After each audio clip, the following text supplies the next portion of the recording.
গুজারে যাবে। সকাল থেকে সন্ধ্যা, সন্ধ্যা থেকে সকাল, এই 8টা কাজ কি নিয়ে তোমরা ব্যস্ত থাকবে। তোমাদের মাথা থেকে 3 জন উড়ে যাবে, সফটওয়্যার থেকে 3 জন থাকবে না। আহাব্বা ইলাইকুম মিনাল্লাহি, আল্লাহর মহব্বত, ওয়া রাসূলিহি, রসুলের মহব্বত, ওয়া জিহাদিন ফি সাবিলিহি, আল্লাহর রাস্তায় নিজের জানটাকে দিয়ে দিতে হবে তার মহব্বত। এইগুলি যখন তোমাদের মাথা থেকে চলে যাবে, আল্লাহ নিজে বলছেন ফাতারাব্বাসু ফাতারাব্বাসু হাত্তা ইয়াতিয়াল্লাহু বিআমরিহি ওয়াল্লাহু লা ইয়াহদিল কওমাল ফাসিকিন। অপেক্ষা করো, এমন সময় আল্লাহর হুকুম না আসছে। যখন আল্লাহর হুকুম এসে যাবে, তোমরা হাজার চেষ্টা করলেও তোমাদের মতো বেঈমানকে আল্লাহ হেদায়েতের রাস্তা দেবে না। আমাদের মতো বেঈমানকে আল্লাহ হেদায়েতের রাস্তা দেবে না।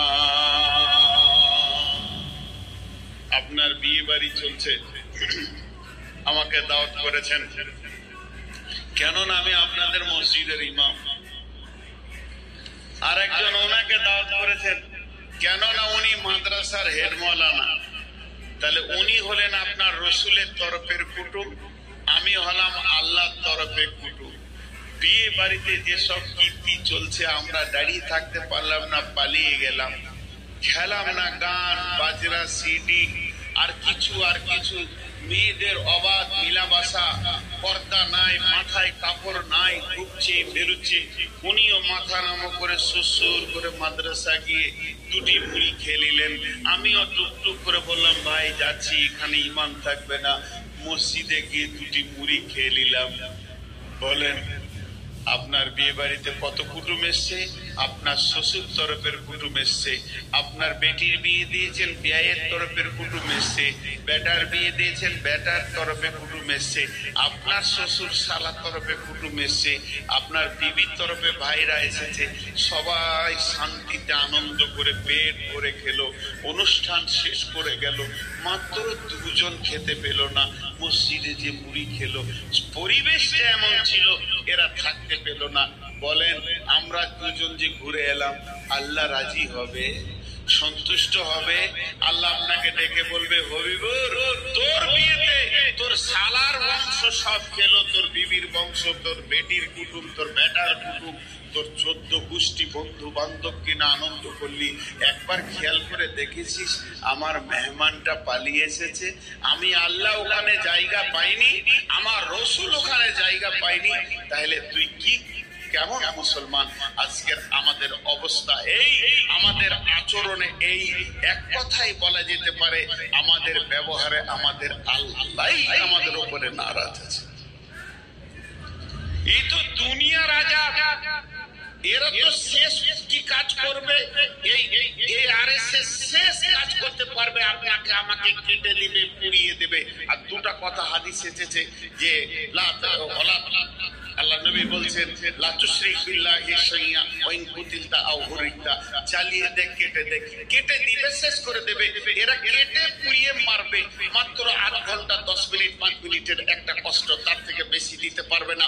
হার্ডলি 10 মিনিট 1 মিনিট 8 ঘন্টার কষ্টের থেকে বেশি দিতে পারবে না। আর আমার আল্লাহ জাহান্নামে ভরলে কতদিন চলবে? অনন্তকাল। ওই আযাবের থেকে আযাবটা বেশি। এই আরএসএস যদি মাথা নাও করে, আল্লাহর আজরাইল আছে, সেও মারবে। আল্লাহর আজরাইল আছে, মারবেই। এবার বলেন আল্লাহ আমার উপরে নারাজ আছে, এই হালাতে যদি আল্লাহর কাছে যাই, আল্লাহ আমার উপরে নারাজ আছে, এই হালাতে যদি আল্লাহর কাছে যাই, আজ আমাদের অবস্থা অনেক খারাপ। আমাদের না আছে আমলে আল্লাহ, না আছে আমাদের কাছে রসুলের সুন্নাত, না দাঁড়িয়ে আছে মুসলমান কি না। কেন বাবা আপনি চলে গেলে সব খারাপ লাগবে? মনার সাথে ফোন নিয়ে ব্যস্ত, তুই থাকলে হবে? এত রাত রাতে বিবির সঙ্গে কথা বলে আর ও জিহাদ করবে সোমবার দিয়ে। জি জি, আল্লাহ তাবারাক ওয়া তাআলা যদি আমাদের সঙ্গে না থাকে তাহলে আমরা আগাতে পারবো না। প্রথম কথা শুনেলেন, মুসলমান তোমাকে তলোয়ার লাগবে না। বিশ্ব নবী তোমাকে কি শিখিয়েছে শুনে দাও।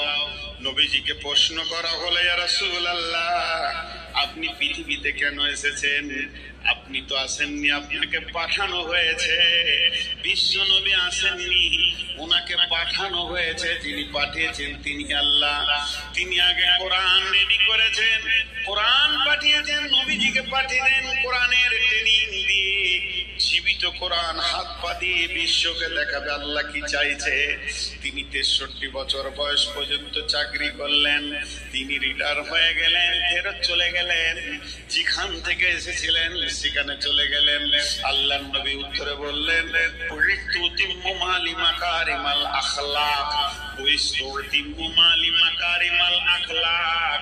হে আমার সাহাবীরা, ওরে আমার উম্মত শুনে নাও, আমাকে আখলাকের মেসেঞ্জার করে পাঠানো হয়েছে।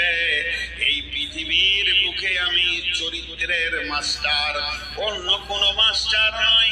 আমি হলাম চরিত্র গঠন করার মাস্টার। আমাকে ইংলিশ দেওয়া হয়নি, হিন্দি দেওয়া হয়নি, আর সমাজ সায়েন্স দেওয়া হয়নি। আমার সাবজেক্টের নাম হলো চরিত্র।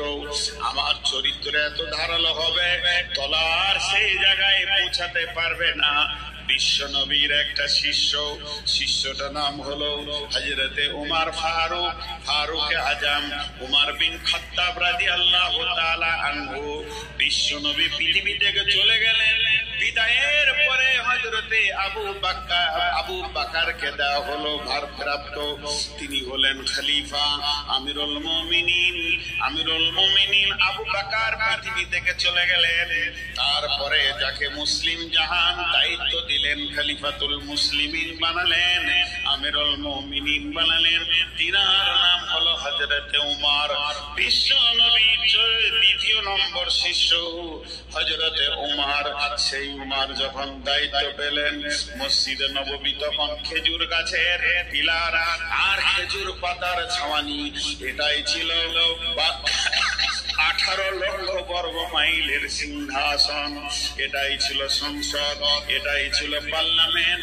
না আছে চেয়ার, না আছে টেবিল, শুধুমাত্র একটা রসুলের মিম্বার আর খেজুর গাছের পিলার, খেজুর পাতার ছাওয়ানি, ছোট্ট একটা জীর্ণ মসজিদ।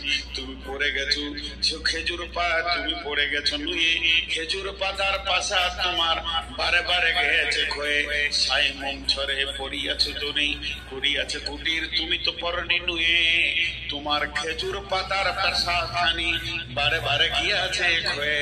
এর নাম উমর, হযরত উমর।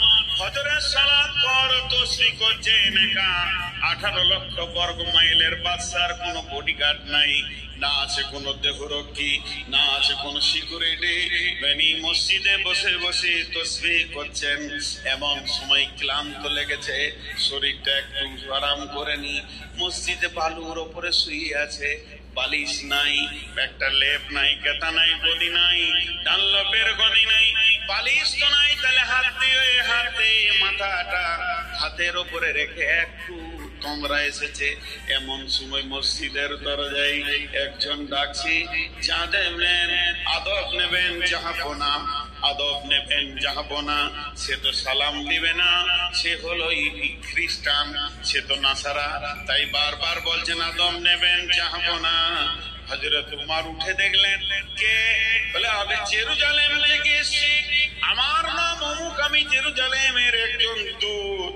জেরুজালেমের তদানীন্তনকালে যিনি মিনিস্টার ছিলেন, প্রাইম মিনিস্টার, গোটা জেরুজালেমকে যিনি শাসন করতেন, তিনি খ্রিস্টানদের একজন পোপ ছিলেন। তিনি একটা চিঠি লিখেছেন, যেহেতু উমরের সৈন্য, উমরের তবলিগের দল জেরুজালেম গিয়েছে কালেমাকে পৌঁছানোর জন্য। दस्ते तो दस्तम दरिया भी ना छोड़े हमने, बहरे जुल्मत में दौड़ा देखो रे हमने साथ बिन कसर अल्लाह घोड़ा চালিয়ে দিয়েছেন রাত নদীর উপর দিয়ে বাহরে কুলজুমের উপর দিয়ে। বন্ধুরা আমার, সেই উমর বলছে হ্যাঁ আমি সেখানে কালেমা তাইয়্যিবার কালেমা শাহাদাতের দাওয়াত দিয়ে কয়েকজন সৈন্যকে পাঠিয়ে দিয়েছি। বলে সেই মর্মে আমাদের দেশে প্রাইম মিনিস্টার আপনাকে চিঠি দিয়েছে। চিঠিটা একটু নজর লাগিয়ে দেখলেন, তিনি লিখেছেন বন্ধু আপনি বিশাল সাম্রাজ্যের মালিক, আপনার সৈন্য সংখ্যা যত আমার দেশের নাগরিক কত নাই, আমি আপনার সঙ্গে লড়াই করব না, আপনার সঙ্গে আমি যুদ্ধ করব না, আপনার সঙ্গে জিহাদে আমি আসতে চাই না। শুধু আমি এতটুকু চাই, আপনাকে আমি পত্র দ্বারা নিমন্ত্রণ দিলাম, আপনি একটিবার আমাদের দেশে আসেন, আপনার সঙ্গে বসে সন্ধি করে নেব, আলোচনা করে স্বাক্ষর করব। হযরত উমর নিজের খাদিমকে ডাকছেন, আসলামা আসলামা রেডি হয়ে যাও, এখনই আমাদেরকে বেরিয়ে যেতে হবে জেরুজালেমের ময়দানে। আসলামা তুমি রেডি হয়ে যাও, উটকে রেডি করো। হযরত উমর কাপড় ছেড়ে দাঁড়ালেন, নতুন পোশাক পরব, নতুন সুসজ্জিত হব, বিদেশের দাওয়াত পেয়েছি। জি না, সাদা সিধে মানুষ। উট টাইনে আসলামা বললেন হুজুর আমি তৈরি। বলে আমিও তৈরি। হযরত উমর উঠে চাপলেন। কবি নজরুল কলম ধরেছেন, হেরি পশ্চাতে চাহি তুমি চলিয়াছ রৌদ্র দগ্ধ দুর্মুর পথ বহি, জেরুজালেমের কেল্লা যেটায় আছে অবরোধ করে, বীর মুসলিম সেনাদল তব বহুদিন মাস ধরে দুর্গের দ্বার খুলিবে তারা, বলেছে শত্রু শেষে। উমার যদি গো সন্ধি পত্রে স্বাক্ষর দেয় এসে, হাইরে আদেক ধরার মালিক আমিরুল মুমিনিন, শুনেছে খবর একাই উঠে চলেছে বিরামহীন, সাহারা পাড়াইয়ে ঝুলিতে দুখানা শুকনো খুব জরুরি, একটি মশকে এতটুকু পানি কোরমা 2-3 মুঠি। প্রহরীবিহীন সম্রাট চলে, প্রহরীবিহীন সম্রাট চলে, একা উঠে চোরি, চলেছে মাত্র একটি গোলাম, উটের রশি ধরি। মরুর ঊর্ধ্ব আকাশে সূর্য আগুন বৃষ্টি করে, সেই সে আগুন ফুটে ক্ষয়সম বালুকার মরু বালুকার পরে। কিছু দূর যেতে উট হতে নামি, কিছু দূর যেতে উট হতে নামি, কহিল গোলামের ভাই পেরেশান বড় হইয়াছে চলিয়া, এইবার আমি চাই উটের রশি ধরিয়া অগ্রে। উঠে বসত উঠে তপ্ত বালুতে চলে যে চরণে, রক্ত উঠেছে ফুটে। গোলাম তুই হাত ধরে চুমি কাঁদিয়া কহিল উমর আদেশ করেন কেমনে আপনি, গোলাম রহিবে উটের পিঠে আরাম করিয়া বসি, আর খেটে যাবে খলিফা উমর ধরিয়া উটের রশি।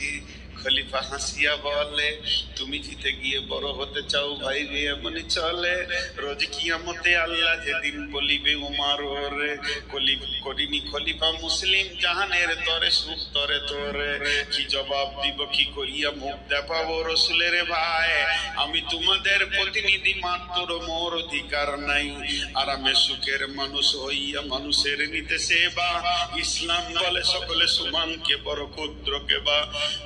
ধরিল উটের পিঠে, ভিক্ষু চড়িল উটের পিঠে, উমর ধরিল রশি, মানুষে স্বর্গে তুলিয়া ধরিয়া ধুমাই নামিল শশী। মাত্র 2টি লোক যেতে যেতে যেতে একবার উমর একবার গোলাম, একবার উমর একবার গোলাম, যেতে যেতে জর্ডান নদী চলে এসেছে।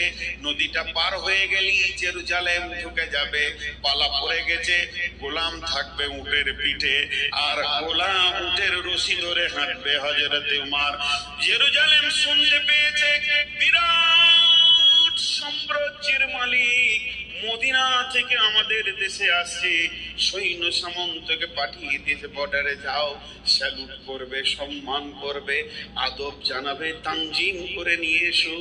এবারে গেটে দাঁড়িয়ে আছে যেই উট আর ভিত্ত, 2 জন এসে হাজির হলো। কোম্পানি মেজর একটা স্যালুট মেরেছে, আদব নেবেন জাহাপনা, আমাদের দেশে আসার জন্য আমরা ধন্য হয়েছি, আপনাকে সংবাদ দিছি। তখন গোলাম এমনি করে হাতটা করে নিয়ে জোর হাত চোখের পানি ছেড়ে দিয়ে বলছে ভাই আমাকে কেউ স্যালুট দেবেন না, আমাকে কেউ আদব দেবেন না। আমি আদবের স্যালুটের যুক্ত নয়, শুধু আমিরুল মুমিনের হুকুম, তাই আমি উটের উপরে বসে আছি। আমি আমিরুল মুমিনিন নই, আমি নির্বাচিত খলিফা নই। যিনি উটের লাগাম ধরে হাঁটছে উনি হলেন ওমর খলিফা ওমর রাদিয়াল্লাহু আনহু। কোম্পানি মেজর তো আফসোস করছে, বহু বাদশা দেখেছি, প্রধানমন্ত্রী দেখেছি, কিন্তু পরিপূর্ণ মানুষ দেখিনি। আজকে একটা মানব দেখলাম, জানটা ঠান্ডা হয়ে গেল। মানুষ কাকে বলে? আদবের সঙ্গে নিয়ে গেল গির্জাতে, বিরাট গির্জা, দেশের ওইটাই পার্লামেন্ট, অত বড় গির্জা। দুই সন্ধিতে বসে আলোচনা করছে, আপসের মধ্যে কুশল বিনিময় হচ্ছে, কেমন আছেন, কেমন করে এলেন। কথা চলতে চলতে হযরত উমর সময় দেখে নিয়েছে, নামাজের টাইম হয়ে গেছে। তখন পাদ্রীকে বলছে, হুজুর আমাকে একটু ছেড়ে দেন, হুজুর আমাকে একটু ছেড়ে দেন, পারমিশন চাইছে। কিন্তু অবাক, একটা ছোট দেশের বাদশার কাছে কেন পারমিশন চাইবে? আজকে যদি আমেরিকার ট্রাম্প আমাদের দেশে আসে, উচিত হচ্ছে ওকে মোদির কথাতে উঠা বসা করতে হবে, কিন্তু না, ও এলে মোদি ওর পেছনে কুত্তার মতো ঘুরবে। এটাই নিয়ম হয়ে গেছে, ক্ষমতা ওর কাছে আছে। কিন্তু আমার নবী আদর্শ দিয়ে গেছে, যে দেশে তুমি যাবে সেই দেশের আমির তোমার আমির, তুমি তাকে মানবে, যে কোনো জাতির হোক না কেন। তাই হযরত উমর বলছেন, আমাকে একটু ছেড়ে দেন, 2-4-10 মিনিট আমি একটু আসি। তখন গির্জার পাদ্রী বলছে, কেন? বলে, আমার নামাজের ওয়াক্ত হয়ে গেছে, আমি 2 রাকাত কসর করে নামাজ পড়ে আবার চলে আসবো, আমি ওয়াক্ত চেঞ্জ করতে পারবো না। তখন পাদ্রী বলছে, আমাদের এই আঙ্গিনায় গির্জায় পড়লে নামাজ হবে নাকি কবুল? আল্লাহর দরগায় যদি এখানে নামাজটা পড়েন, আমাদের পবিত্র জায়গা, নামাজটা যদি একবার পড়ে নেন, আল্লাহ কি কবুল করবে না? লম্বা কথা উমর জড়াতে গেলেন না, শুধু ইশারায় বলে দিলেন, আমার সৈন্য সংখ্যা বেশি, আমার কন্ট্রোল ক্ষমতা অনেক শক্ত হতে হবে। আমি যদি এখানে নামাজ পড়ি, ওরা ভাববে হয়তো নামাজ পড়ে ইশারা করে দিয়েছে, আজ থেকে গির্জাটা মসজিদ হয়ে গেছে, তারা মসজিদ বানাবে।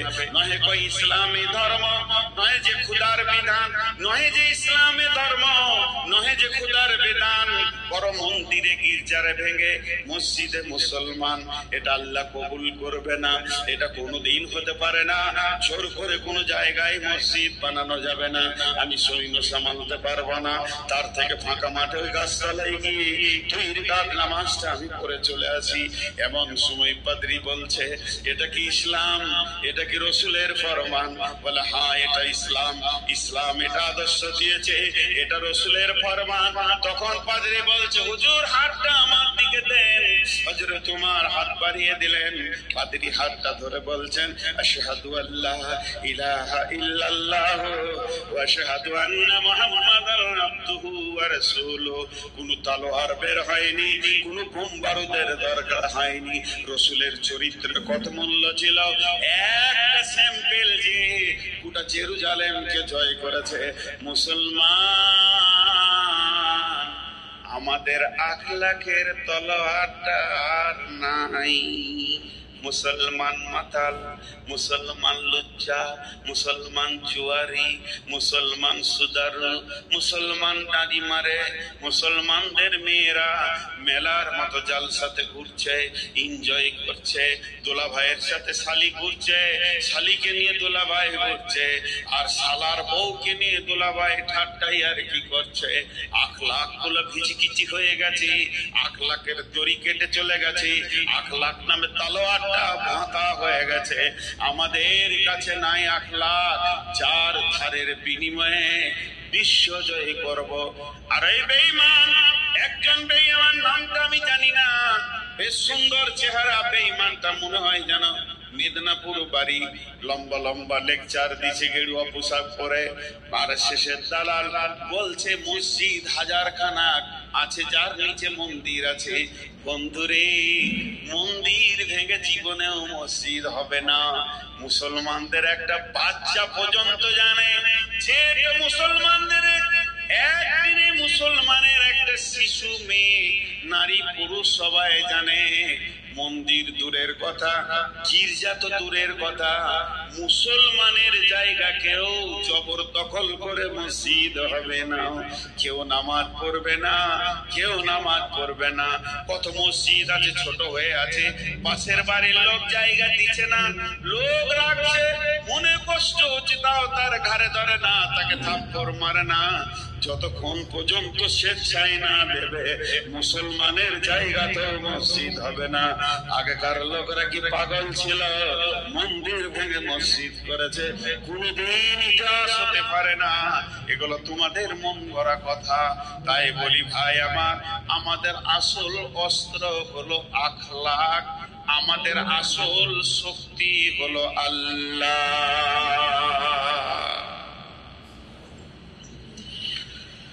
তবে ছোট ছোট দুটি কথা বলছি, 1 মিনিটে বলে দেব। তৃতীয় বিশ্বযুদ্ধ হতে চলেছে, বাকিটা বুঝে নেবেন বড় আলেমদের কাছ থেকে। দ্বিতীয় বিশ্বযুদ্ধ হয়ে গিয়েছে, বিশ্বনবী তৃতীয় বিশ্বযুদ্ধের যে ওসিয়তটা করেছিলেন সেটা হতে চলেছে। অল্প দিনের মধ্যে আমরা দেখতে পাবো ইনশাআল্লাহ। সকালে বলেন ইনশাআল্লাহ। এর জন্য আপনারা খুশি তো? বলেন ইনশাআল্লাহ। ভয় লাগছে নাকি? বিশ্বনবীর শেষ কথাটা শুনলেন, শুনলে পরে আরো খুশি হবেন। 5 ওয়াক্তের নামাজটা ধরেলেন, কালেমা শাহাদাতের সাক্ষী দিয়ে 5 ওয়াক্ত নামাজ ধরেলেন। এই যুদ্ধে যতজন শহীদ হবে বিশ্বনবী বলেছেন ওরা জান্নাতি, ওরা জান্নাতি। আর কি চাই? আর কি চাই? অতএব খুব পৃথিবী আর মনে করেন না যে সব জিনিস আগের পূর্বের মতো সুন্দর হবে, বরং একটা লোকের বয়স যত বাড়বে তার শরীরে রক্ত ক্ষমতা কমবে, রোগের ক্ষমতা বাড়বে, পৃথিবী ধ্বংসের শেষ লগ্নে চলে এসছে। অতএব এগুলো হবেই হবে, এর জন্য রেডি হয়ে যান। তবে একটা কথা জেনেলেন যে সরকার আজকে আমাদের মাল কুক্ষিগত করেছেন। আব্রাহা বাদশার খবর যদি থাকে তো আপনি বুঝে নিয়েন। আব্রাহা বাদশার খবর যদি আপনার কাছে থাকে তো ভালো। তবে একটা কথা জানেন, বড় বড় এই যারা আরশের ছেলে, মেধা ছেলে, তাদেরকে কিন্তু কোরআন হাদিসের তালিম দেওয়া হয়েছে যে মুসলমানদের কোন জায়গাটা ধরলে ওরা কাবু হবে সেটা। তো ওরা রিসার্চ করে পেয়েছে বিশ্বনবীর এই হাদিসটাকে, যে আমার উম্মতের ভিতরে যখন অহান রোগ আসবে তখন ওরা দুর্বল হয়ে যাবে। এই অহান কি? সাহাবীরা প্রশ্ন করলেন অহান কি? তা আল্লাহ রাসূল বললেন হুব্বুদ দুনিয়া কারাহিয়াতিল মত, দুনিয়ার পেছনে এরা মেতে যাবে আর মতকে ঘৃণা করবে, মরতে চাইবে না। আর সাহাবীদের ছিল কেমন? মরতে চাইবে। ইয়া রাসূলুল্লাহ আমাকে ধরেন, আমাকে কমান্ডার বানান, আমি সেনাপতির কাজ করব। কিন্তু আজ আমাদের কাছ থেকে ওটা চলে গেছে। চলে আমি আপনাদের এই বক্তব্যটা এখান থেকে শেষ করছি, দ্বিতীয়টা ধরছি। টোটালটা কি পেলেন? টোটালটা পেলেন আমাদের যত সুন্নতের ভুল ত্রুটি আছে এগুলো আমাদেরকে আগে মারতে হবে। আর দ্বিতীয় কাজ করতে হবে আল্লাহর হুকুমের উপরে চলে এসে আল্লাহকে নিজে করতে হবে। আল্লাহ যদি আমাদের নিজের হয়ে যায় আর আমাদের সুন্নতে রসুলের সব সুন্নত গুলো যদি আমাদের কাছে এসে যায়, তাহলে ইনশাআল্লাহ আমাদের শক্তি 100-তে 100, 100-তে 100 শক্তি বেড়ে যাবে। আপনারা কি জানেন? আপনারা কি জানেন? একটা মনের কথা বলি, খুব ঘনিষ্ঠ বন্ধু যদি কোনো হিন্দু লোক থাকে তার সঙ্গে 5 মিনিট বসবেন, ছেলে মেয়ের বিয়ে হলো, কি হলো, কেমন আছেন, দেখবেন আমাদের থেকে বেশি কষ্টে ওরা আছে, প্রচুর অশান্তিতে আছে। ওদের দিন নাই, তরিকা নাই, রাস্তা নাই, যে যেমন পারে চলে, যেটা ইচ্ছা সেটা খায়, যে যেদিকে মন হাঁটে, ওদের কোনো হিসাব নাই, দলিল নাই। আমি যদি এখন একটা কথা বলি যে উজুর আগে 3 বার দরুদ শরীফ পড়তে হবে, তা আপনি প্রথম প্রশ্ন করবেন দলিল দেন, দলিল কোথায় আছে দেন। আমি যদি বলি আজান দেওয়ার আগে 2 বার ইয়া নবী সালাম আলাইকা বলতে হবে, তো প্রথমে আপনি বলবেন দলিল দেন। মানে আমাদের চলা ফিরা, ওঠা বসা, লেন দেন, মুখে থুতু এসছে, আমার থুতুটা কোন দিকে ফেলবো? ডান দিকে না বাঁ দিকে, নামাজের সময় থুতে এসে কোথা ফেলবো, এর পেছনেও দলিল আছে। তার মানে আমাদের একটা রাস্তা আছে, হিন্দুদের নাই, ওদের ভিতরটা হু হু করে চলছে, কোথা গেলে শান্তি পাবো। মুসলমানরা খালি দুটো কাজ করুক, দুটা দুটা, হিন্দুগুলো সব মুসলমান হয়ে যাবে। দুটা কাজ, আমানতের খেয়ানতি করিয়েন আর হারাম খাওয়া ছেড়ে দেন, বিয়েতে পণ নেওয়া ছেড়ে দেন। দেখেন মজা, হিন্দুরা এখানে এসে ঢুকে যায় না, না যাইতে কি করেছি, ওরা ওই চালাতে মেয়ের বাপরা গলায় দড়ি নিয়ে মরছে। আমাদের থেকে বেশি কষ্টে আছে, মানসিক কষ্টে আছে। কে বলছে জায়গা কটাকে লুটে নিয়ে ওরা শান্তিতে আছে? জি না, ওদের শান্তি কারা গেছে। তবে একটা কথা আপনাদেরকে বলি, এই জায়গা ফেরত দিতেই হবে ইনশাআল্লাহ। জোরে বলেন ইনশাআল্লাহ।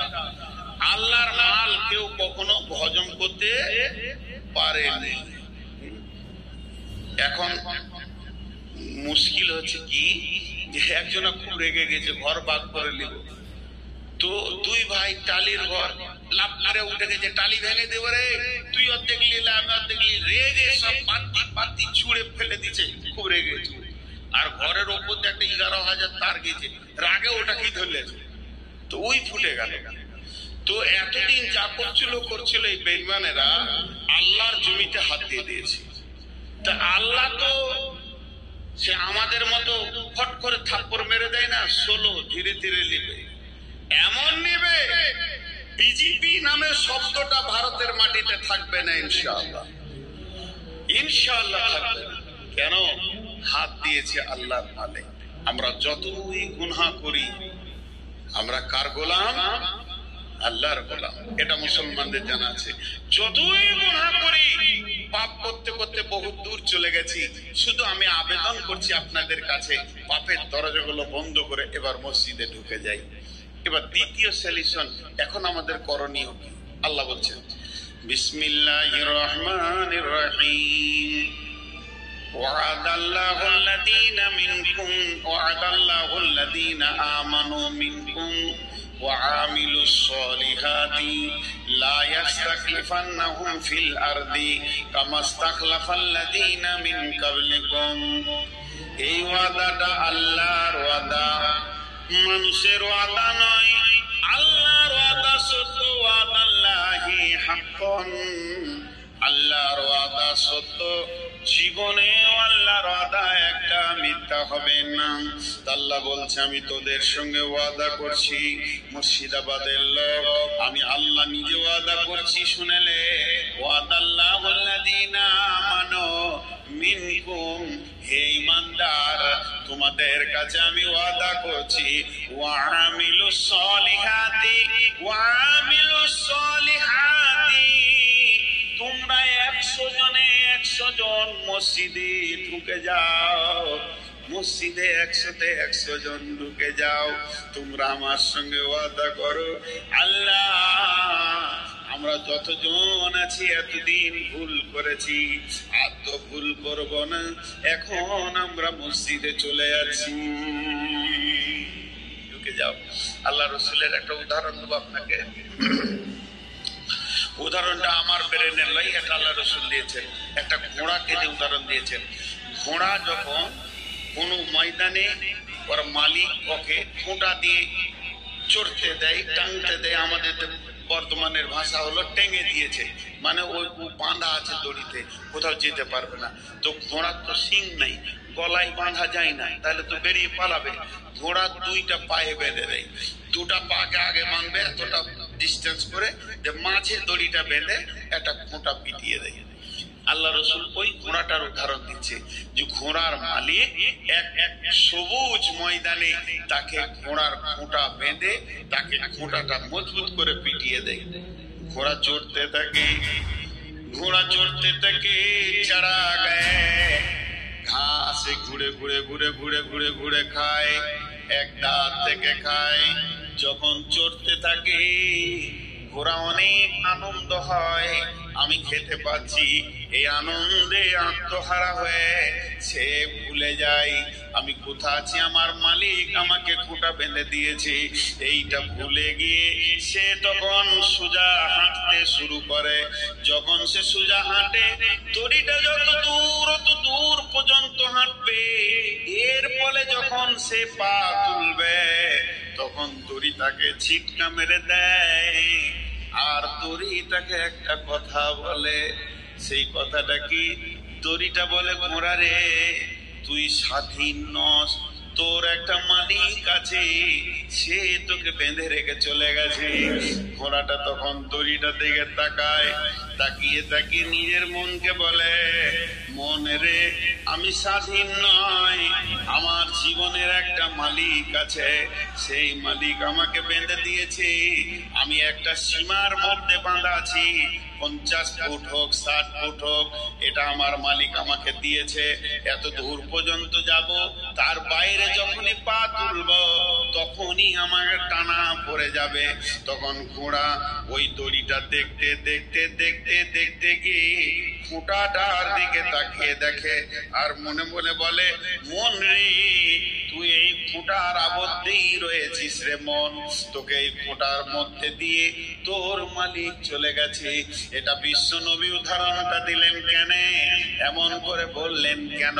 এটা ঘোড়াকে বলে নাই, আমাদেরকে বলেছে, হে মুসলমান, তোমরা হলে একজনার গোলাম, তুমি যার গোলাম তার নাম আল্লাহ, সেই আল্লাহ তোমাকে বেঁধে রেখেছে, কোরআন হাদিসের দড়িতে তোমাকে বেঁধে রেখেছে, তুমি তার বাইরে যেতে পারো না। তো মানুষ ঘোরার মতো একটু আনন্দের দুনিয়া করতে গিয়ে মার্কেটে ঘুরে ছেলে মেয়ে বিবির মুখ দেখে, নাতি নাতনিকে দেখে আনন্দে আত্মারা হয়ে যায়। তখন একটুকু যখন কোরআন হাদিসের বাইরে চলতে শুরু করে, যেমন দড়িটা ছিটকা মারলে ওই রকম মুসলমানদের উপরে ছিটকা এসে যায়, আযাব এসে যায়। প্রকৃত যদি মুসলমান হয়, ইমানদার হয়, আর কোথাও ধরবে না। যখনই ছিটকা এসে যাবে, আল্লাহর থাপ্পড় লেগে যাবে। আল্লাহ তো নিজের হাতে থাপ্পড় মারতে আসবে না, কোনোভাবে না কোনোভাবে ওকে একটা থাপ্পড় মারবে যাকে ভালোবাসে। এই যে ভারতবর্ষের মুসলমানদের গালে আল্লাহর তামাচা পড়েছে, এটাকে ভাবতে হবে আল্লাহর তামাচা, বিজেপির নয়, শিবসেনার নয়। এই সময় সে কি করবে? ঘোড়াটা যেমন দড়িটাকে ধরে নিয়ে খোঁটাটার কাছে চলে যায়। মুসলমান যে হবে ইমানদার, এই সময় মসজিদে ঢুকে যাবে। এইখানেই তার খোঁটা, এই খোঁটাতেই সে চড়ছে। মসজিদে ঢুকে গিয়ে দুরিকাত সলাত করবে, সলাত করে মাবুদের কাছে হাতটা তুলে বলবে, মাবুদ, আমি বড় বেঈমান, আমি ভুল করেছি, তোমাকে ভুলে গেছিলাম। টাকা পয়সা, ছেলে পিলে, বহু বিটির মুখ থেকে মেলায় টাকা হয়ে গেছে, এই আনন্দে আমি মেতে গেছিলাম, তোমাকে ভুলে গেছিলাম। তুমি কত ভালো, তুমি আমাকে কত মহব্বত করো, থাপ্পড় মেরে তুমি মসজিদে ভরে নিয়েছো। হে মাবুদ, তুমি আমাকে সাহায্য করো। যখন এইভাবে মুসলমান কাঁদবে, তখন বিশ্বের একটা বিজয়ীর পতাকা উঠবে। আল্লাহর নবীর কথা। আর আল্লাহ বলছেন, আমি তোদের সঙ্গে ওয়াদা করছি, হে মুমিনের দল, যেটুকুই ছিটকা পেয়েছিস, কোনো অফিসে যাস না, ব্লকে যাস না, থানাতে যাস না, ঘেরাও তো করবি, ঠিক আছে, দুনিয়ার প্রচেষ্টা তোকে আমি হারাম করে দিইনি, কিন্তু তার আগে যে তোকে সাথে নিতে হবে, যে ওর মনটাকে ঘুরিয়ে দেবে, সেই লোকটাকে আগে মসজিদে ঢোক। গোটা মুর্শিদাবাদ বলছি, খাস করে